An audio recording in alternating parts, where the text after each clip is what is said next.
Welcome to a separable equation IVP. So in this example, we're to solve the IVP. Y prime equals, in parentheses, x squared minus 2x plus 1, and parentheses, times, in parentheses, y minus 3. And then with initial condition, y of 0 equals 2. So again, step 1 is to separate the variables.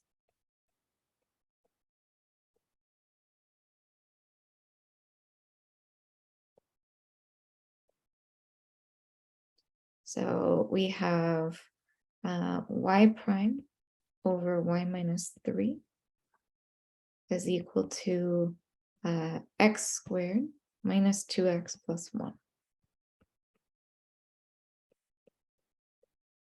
Step 2 is to integrate both sides.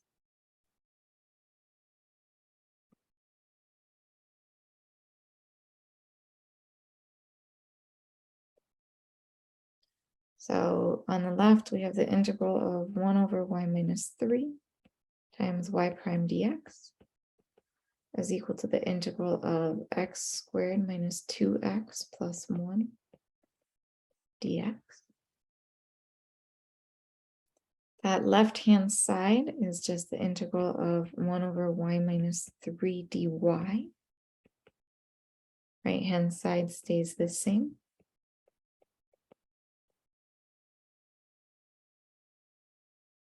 Integrating our left-hand side, we just have natural log absolute value of y minus 3 plus c1 is equal to, on the right-hand side, 1/3 x cubed minus x squared plus x plus c2. If we set c equal to c2 minus c1, we therefore have that the natural log of the absolute value of y minus 3 is equal to 1/3 x cubed minus x squared plus x plus c.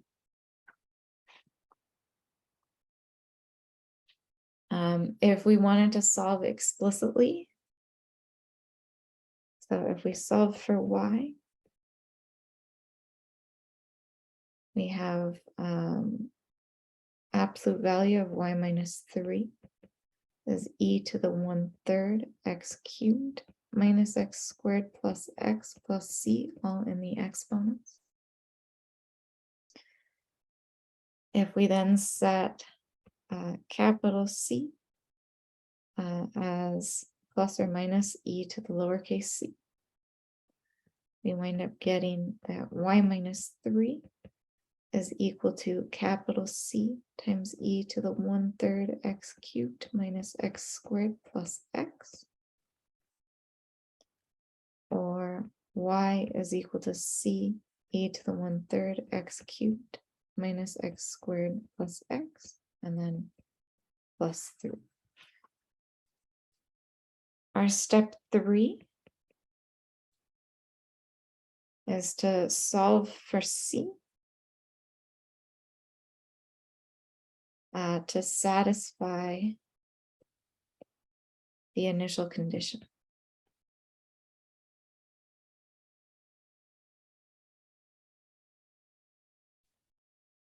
So our initial condition was y of 0 is equal to 2.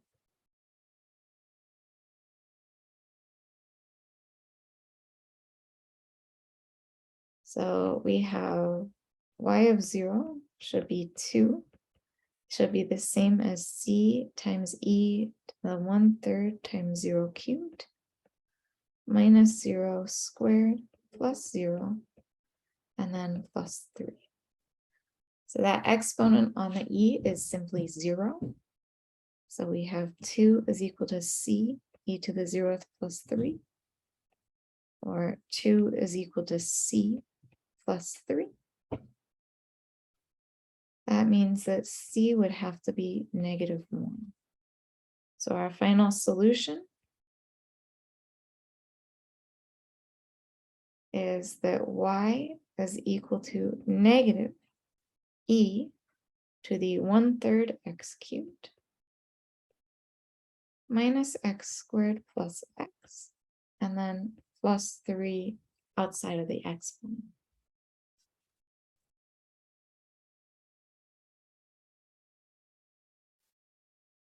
Just a quick note.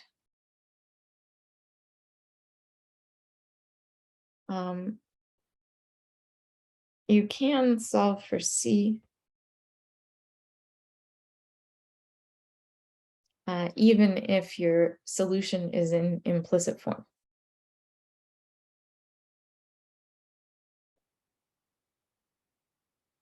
So even if your solution is left in implicit form.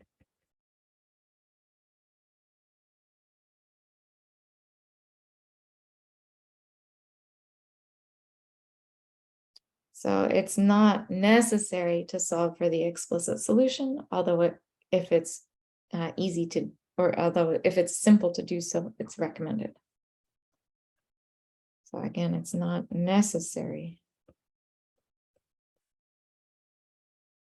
to solve for the explicit solution.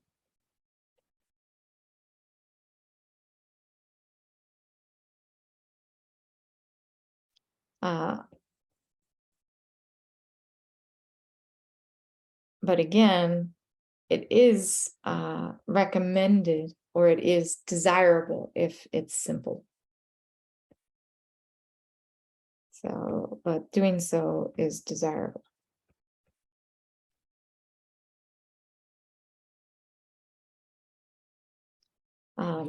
So again, this is how we can go about solving separable equations. Really, the main thing is that first step where we separate the variables.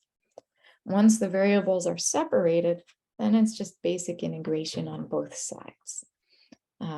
So these should not be that much more complicated than anything we did in those first few weeks. Serves as a preview for differential equations and also serves as a review of all of those various integration techniques that we covered at the beginning of the semester.